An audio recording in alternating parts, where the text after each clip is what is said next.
우리는 이렇게 하루하루를 그저 이렇게 살아갑니다.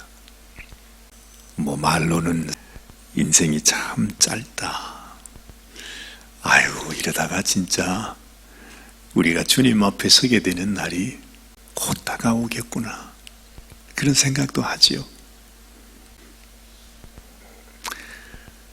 이것이 너무너무 귀한 축복이기도 하지만, 만약에 우리 인생을 살다가 우리 주님도 우리에게 말씀하셨듯이 만약에 하나님 앞에 섰을 때 하나님이 네가 누구냐?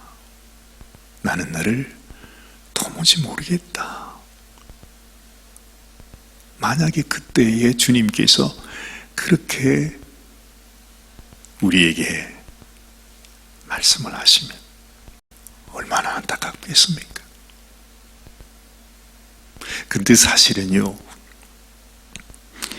이제 곧 다가오는 현실인데, 그래서 사실 오늘 이 아침에도 우리가 주님의 말씀을 듣고 있는데 우리는 그걸 알지를 못합니다. 정말 이 순간에도 그래요. 우리 인생은 너무 연약해서, 그렇죠. 사실 오늘도 내가 오늘을 건강하게 무사하게 잘 보낸다고 하는 보장이 전혀 없습니다. 하나님이 우리를 축복하시기 때문에 우리는 절대 오늘 무슨 일도 당하지 않을 것이다, 그런 장담을 할 수가 있습니까? 아니요. 사실은 우리가 하나님께로 가는 것이 사실은 더 귀한 축복이기 때문에 오늘도 우리는 하나님 앞에 서게 될지 몰라요. 그런 인생을 살아갑니다. 그게 현실입니다, 사실. 어제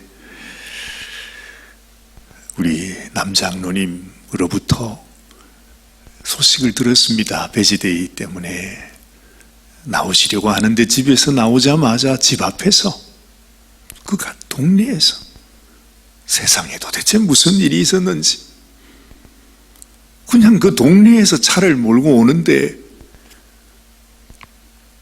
앞에 있는 차를 그냥 받아가지고, 장로님 차도 거의 토탈 로스를 할 정도로 그냥 앞이 완전히 박살이 났어요.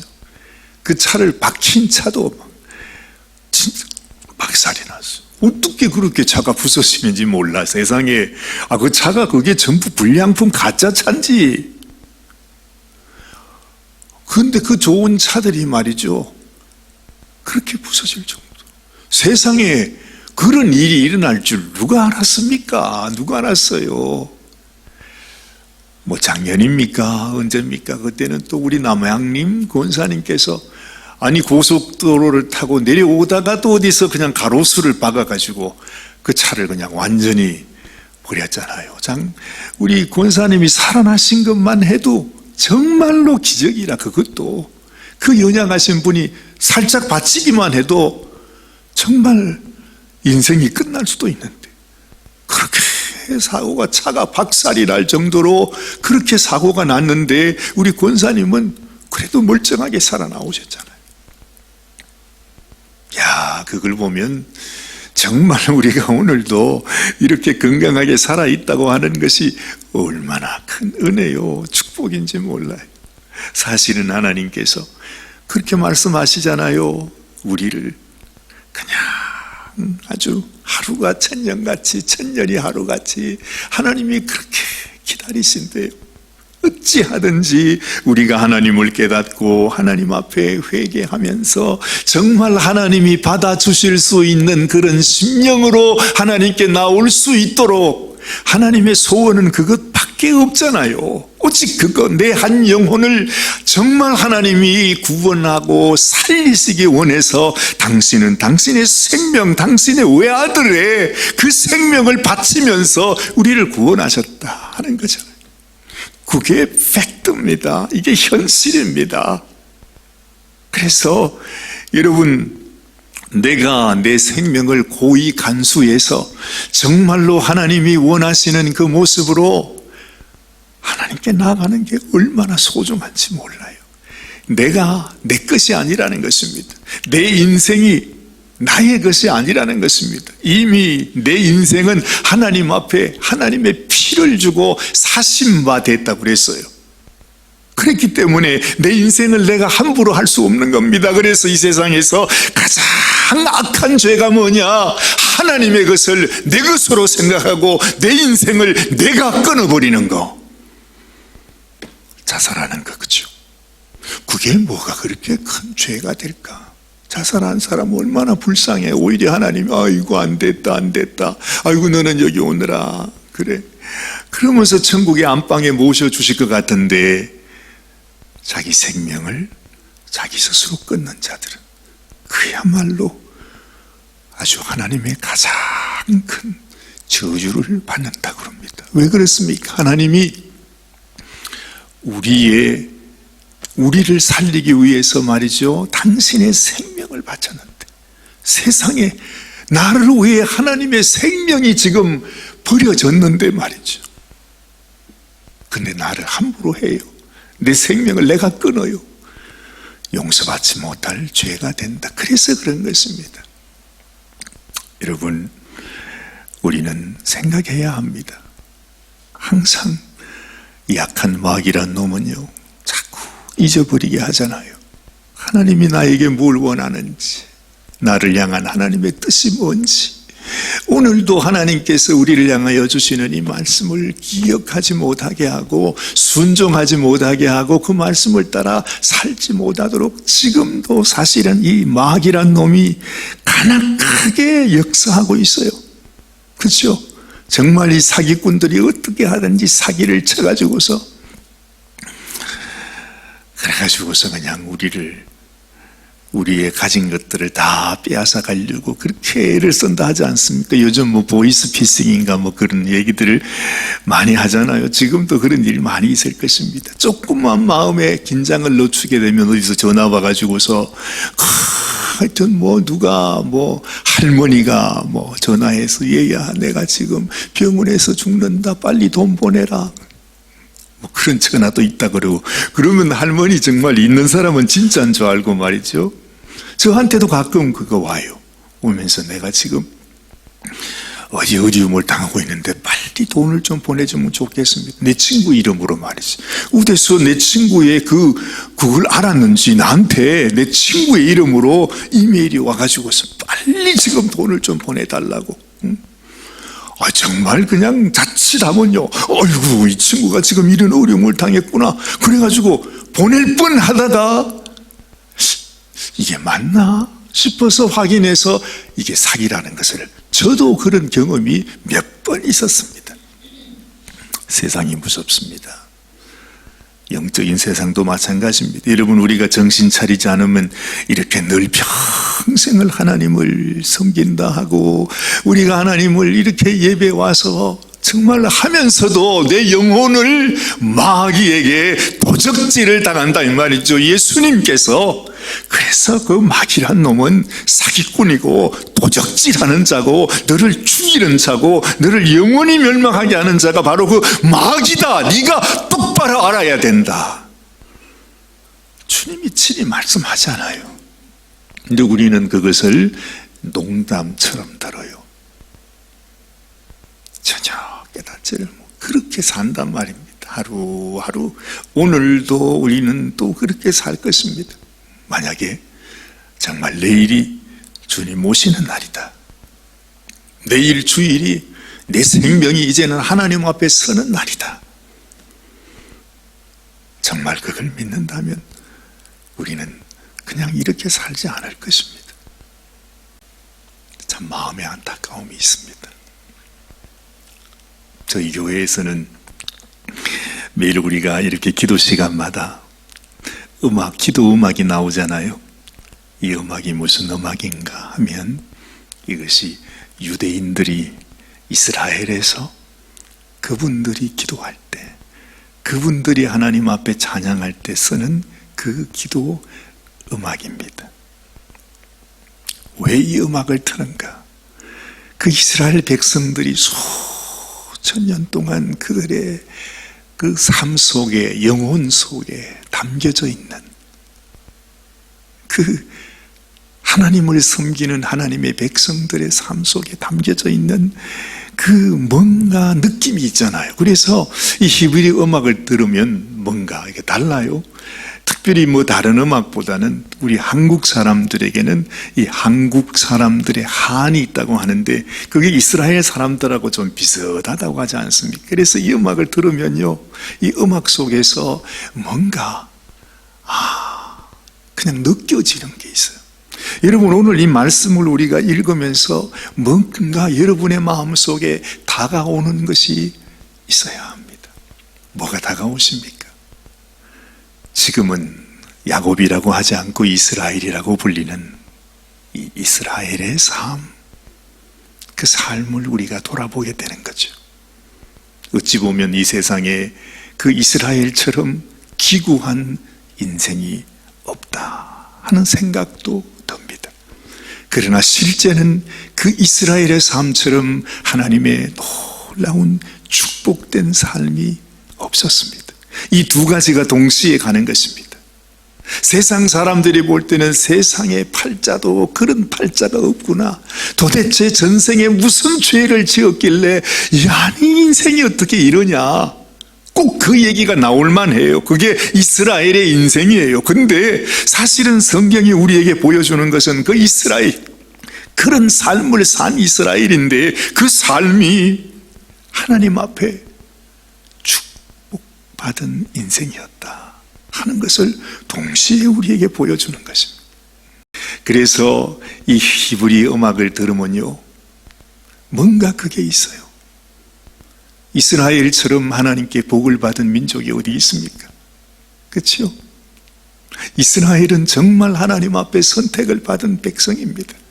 그런데 이스라엘처럼 이 세상에 혹독한 고난을 받은 그 민족이 없지 않아요. 이 세상 어느 나라도 어떤 민족도 이스라엘처럼 그렇게 기구하고 정말 눈물 없이는 한없이는 그거를 느낄 수 없는 그런 아픔이 이스라엘 백성들에게는 있다 하는 걸 동시에. 그래서 그 음악을 들어보면요, 뭔가 너무나 그 슬픔, 그 애잔함이 그 음악 속에 들어있잖아요.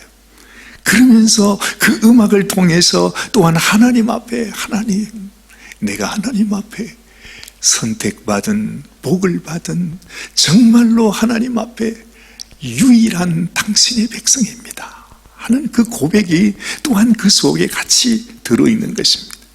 그래서 오늘은 사실은 말씀을 들으면서 그 음악을 같이 들어보면서 말씀을 들으면 좋겠다 하는 그런 생각까지 제가 했습니다. 이스라엘의 삶, 지금까지 벌써 몇 주간은 얘기했죠. 지금까지 우리가 그 삶을 돌아봤습니다. 이스라엘의 삶도 그러하지만은 이스라엘의 사랑을 받고 이스라엘과 인연이 맺어져서 이스라엘과 한평생 사랑을 나누며 살아야 했던 한 여인, 그 여인의 이름이 라헬이었습니다. 어찌 보면 정말 성경의 주인공이라 할 수 있는 이 야곱과 그 야곱의 색시, 야곱의 신부, 야곱의 아내가 되는 그 라헬의 삶은 또한 얼마나 행복하고 아름다웠을까. 라헬이 도대체 얼마나 이뻤으면 야곱이 그렇게 그냥 마음이 동해서 정말 그 라헬을 위해서 7년을 준다. 아니, 또 사기를 받아가지고선 14년을 주고 그 라헬 때문에 지금까지 20년이 넘는 세월을 라반의 집에서 종살이를 하며 지금까지 살아왔어요. 얼마나 사랑했으면, 얼마나 좋았으면, 그 여인이 얼마나, 이 여인은 나의 반쪽이다, 나는 이 여인 없이는 살 수 없어, 그러고 살았습니다. 그 라헬이었습니다. 그런데 이 세상에서 라헬처럼 기구한 운명을 살았던 여인이 또 있을까요? 야곱이 라헬을 그토록 사랑하면서도 라헬 이외에 부인이 3명이나 생겼습니다. 어찌하든 간에. 그리고 마지막 죽어서 장사 지내는 그때에도 정작 야곱이 그토록 사랑했던 라헬은 야곱과 함께 묻히지 못했습니다. 그 야곱의 부인 자리에서 정말로 하나님께서 마치 야곱의 정실 부인은 레아다 할 정도로 야곱과 함께 묻힌 그 여인은 라헬이 아니고 레아였습니다. 사실 야곱은 레아에게는 전혀 마음이 없지 않았습니까? 오직 야곱에게 그 마음에 있었던 여인은 라헬 혼자뿐이었습니다. 근데 왜 그 나머지 3명의 부인들은 그렇게 아이를 그냥 자녀들을 잘 놓는데 이 라헬은 평생 가면서 그토록 원하고 그토록 바라고 제발 나에게도 자녀를 좀 낳게 해달라고, 그렇지 않으면 나는 죽어버리겠다고 자기 말로 얼마나 야곱에게 불평을 했는지 말이죠. 야곱이 듣다 도무지 못 참아가지고 세상에 그 야곱이 한 번도 라헬에게 큰 소리 한 번 쳐보지 않았던 그 야곱이 라헬을 향해서 승을 냈다 그러지 않아요. 당신이 어떻게 그런 말을 하느냐고 말이지. 내가 하나님이냐고. 자녀를 놓지 못하는 게 어찌 나 때문이냐고. 내가 어떻게 자식을 놓느냐고. 내가 하나님을 대신할 수 있느냐고 말이지. 그렇게 참 그런 일도 있었던 거 보면 라헬의 마음이 얼마나 아팠는지. 자녀 때문에 사랑하는 남편이 옆에 있지만 자녀가 없으니까 라헬이 정말로 사는 게 아니었다 말합니다. 그래서 도대체 하나님께서 어떤 생각이셨는지는 모르지만 이제 그 많은 세월이 다 지나가고 마지막에 하나님이 라헬을 생각했다 그럽니다. 그러면서 준 아들이 요셉이었습니다. 그렇죠? 얼마나 이 라헬의 가슴 속에 한이 맺혔던지 자기가 요셉을 이제 갖게 되어서 그 요셉을 낳으면서도 마음속에 만족이 없었어요. 하나님, 이 아들 하나, 내 평생에 결국 아들 하나 주시고 마시겠습니까? 요셉을 놓는 그 순간에 요셉 이름을 뭐라고 했어요? 하나만 더. 이게 요셉의 뜻입니다. 하나만 더. 하나님, 내게도요, 내 종들도, 레아 언니도 전부 다 2씩은 주지 않았습니까? 레아 언니는 6명이나 줬는데 왜 나는 이제야 아들 하나를 얻는 것입니까? 그러면서 그 애기 이름을 하나만 더 이렇게 지었습니다. 그 한 맺힌 라헬의 한을 하나님이 아셨던지 그녀가 이제 마지막 하나만 더 했던 그의 기도대로 하나님이 하나만 더 그 아들을 주신 것입니다. 지금 그 얘기가 여기에 나와 있는 이야기입니다. 그런데 세상에 이게 웬일입니까? 그 아이를 낳는 순간에 얼마나 힘이 들었는지 난산이 되어가지고 세상에 이 라헬이 생명이 끊어지게 되었습니다. 여러분 한번 생각해 보십시오. 이 라헬의 삶이 얼마나 기구한 인생인가.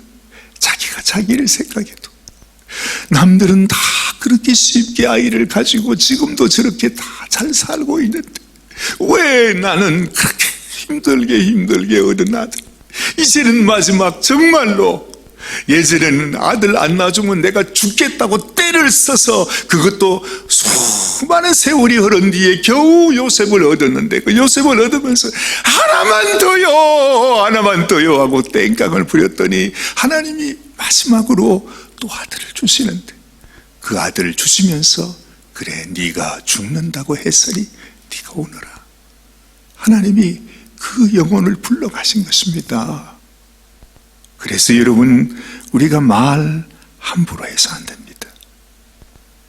하나님 앞에, 사람 앞에 나 자식 안 주면 나 죽겠어.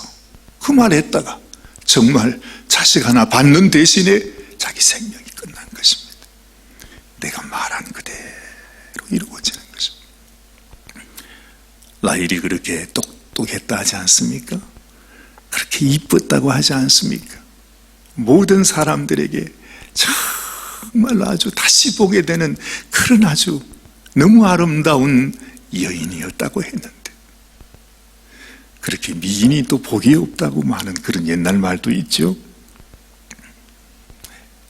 라헬은 자기의 인생이 맞춰질 때, 비록 그는 야곱의 가장 사랑받는 진짜 아내였고 진짜 부인이었지만, 이 라헬은 야곱과 함께 무덤에도 묻히지 못하고, 그야말로 오늘 말씀이 뭡니까? 라헬은 객사하였더라. 라헬은 길 가다가 그 길에서 그의 생명이 맞춰진 것입니다. 그 생각이 드는 것입니다. 참 우리의 인생 정말 하나님 앞에서 진실로 축복의 사람이 되는 것이 우리의 간절한 소원인데, 우리는 하나님 앞에 그런 복을 받기 원하면서도 나 자신이 하나님 앞에 하나님이 원하시는 그러한 모습으로 살아가지를 못해요. 입으로 실수하고 삶으로 실수하고 모든 면에 라헬이요, 그렇게 이뻤던 라헬이 하나님 앞에 은혜를 입지를 못해요. 저는 우리의 삶도 이런 삶이 될 수 있겠구나 하는 생각을 합니다. 근데 레아 같은 경우에는 그렇게 복이 없는 여인이었습니다. 아마도 자기 아버지조차도 아이고 이놈은 내가 시집을 못 보내겠구나, 그래서 사기쳐가지고 야곱한테 끼워 넣어서 시집을 보냈습니다. 그런데 복이란 복은 그 레아가 다 받습니다. 자식의 복도 받고 하여튼 장수의 복도 받고, 그래가지고 결국에는 자기가 죽어 야곱의 무덤에 같이 묻히게 되는 그런 놀라운 은혜를 이 레아가 입어요. 그게 인생입니다. 여러분, 우리가 살아가면서 우리 인생 자랑할 거 하나도 없습니다. 내가 똑똑하다고요, 내가 잘났다고, 내가 능력이 있다고, 그런 거 자랑할 거 하나도 없어요. 하나님 앞에, 하나님, 오늘도 내가 하나님 앞에 은혜 입어 살아가는 인생이 되기를 원합니다. 정말 오늘 내 인생이 맞춰지는 그날이 오늘이라 할지라도, 내가 너무 못나고 부족하고 잘난 거 다 아무것도 없는 너무너무 미천한 인생이라 할지라도, 그 마지막 순간에 하나님께서 나에게 은혜를 입혀주시고 나를 받아주시고, 레아가 그렇게 될 줄 누가 알았습니까? 누가 알았습니까? 그래서 우리가 잘 생각해야 합니다. 한 여인의 인생, 그것도 이 귀한 사람 야곱의 부인이었고 그렇게 사랑을 받았지만 왠지 모르게 너무 기구한, 너무나 참 애달픈 그런 마음을 갖게 되는 라헬의 인생. 오늘 여기 보면 그렇게 말하죠. 자, 18절 말씀에 보니까 그가 죽게 되어 그의 혼이 떠나려 할 때에 아들의 이름을 베논이라 불렀으나, 그래요, 베논이라. 이 마지막 아들, 자기가 죽으면서 놓는 그 아들을 베논이라 불렀답니다. 그 베논이라고 하는 뜻이 슬픔의 아들이라, 그런 뜻입니다. 얼마나 슬펐으면, 얼마나 한이 맺혔으면, 얼마나 그 인생 속에 자기도 어찌할 수 없었던 이렇게 인생을 마쳐야 되는 그 순간을 맞이하면서 자신의 아들을 이제는 슬픔의 아들이라 이름을 줘. 근데 야곱이 그 얘기를 듣고 이름을 바꿉니다. 이 아기는 슬픔의 아들이 아니라 하나님의 오른손의 아들 베냐민. 그렇게 말합니다. 여러분도 그 말씀 알지요? 너희는 마음에 두려워하지 말라. 내가 너와 함께하리라. 내가 나의 이 강한 오른손으로 너를 붙들리라. 그 말씀 있지 않습니까? 베냐민이라고 하는 말이 내가 오른손으로 너를 붙들리라 하는 뜻입니다. 야곱의 막내 아들까지. 비록 라헬은 불행한 인생을 살았다 하지만 그 라헬이 남겨둔 마지막 아들 역시 이스라엘의 12지파 중에 한 지파로서 하나님께서 그 아들을 통하여 놀라운 축복이 흘러가게 하는 그런 은혜를 더하셨다 하는 거죠. 비록 라헬의 삶은 너무 아쉬움이 있어, 안타까움이 있어, 하나님도 해도 너무했다, 어떻게 이렇게 하셨나 싶은 생각이 들지만 이 모든 일들을 통해서 하나님이 일하심을 봅니다.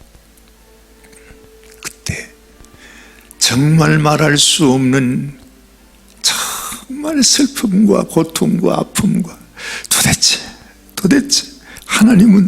하나님의 뜻이 무엇인가 하고 고민하고 있을 때 또 한 가지 들려온 소식이 있었습니다.